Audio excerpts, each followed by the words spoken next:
Hey y'all, it's Allie and Oso, and we're here today to give you another pro training tip to help take your training to the next level. I'm often asked how we know when we can progress in a training plan. When can we move on to the next step? A lot of people do this by feeling, but I like to use push, drop, stick rules because they're more objective and that makes it more effective. Instead of feeling when it's time to move on, we know exactly when it's time to move on to the next step or maybe take a step back. Push refers to pushing or raising your criteria, moving on to the next step.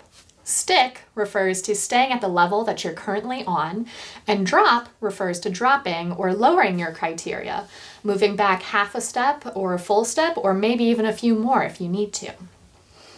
To make it more objective, we're going to use how many correct trials our dog gets in order to determine whether we push, drop, or stick.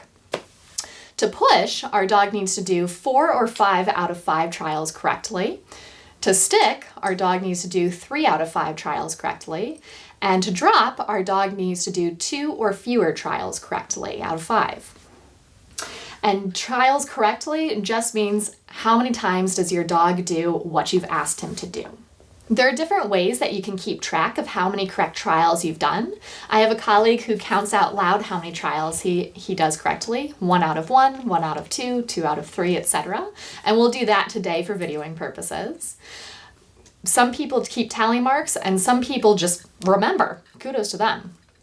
I like to put 5 treats in my hand, and the correct trials go into his mouth. The incorrect trials are just set aside, and I don't have to do anything except count how many treats I have left over. And that works really well for me.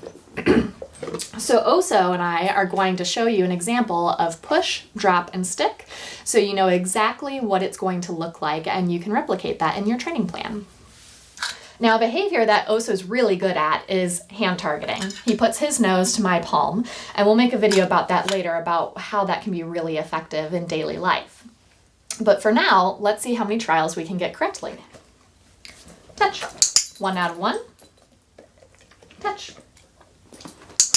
2 out of 2. Touch. 3 out of 3.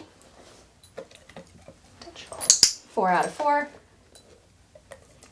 Touch. 5 out of 5.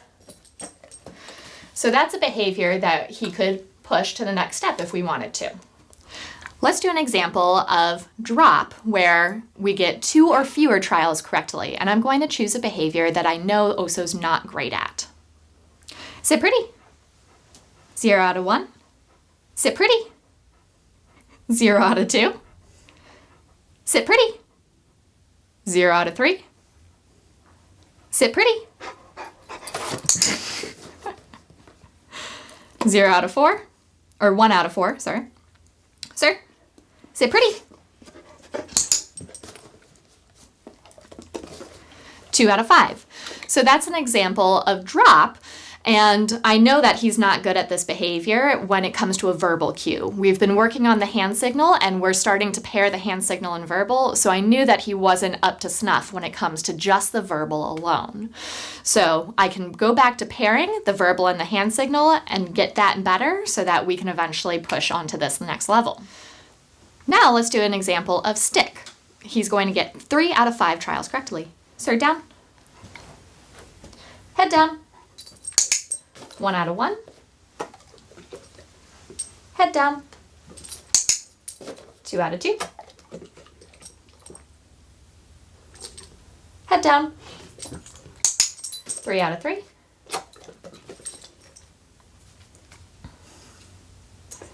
Head down. 3 out of 4. Down. Head down. 3 out of 5. That was a pretty cute stick, if I do say so myself. So, if you're asking if you need to move on to the next step or take a step back, you can use push, drop, stick rules, and that's going to make your training more objective and more effective. Thanks for watching, and we'll see you again next time.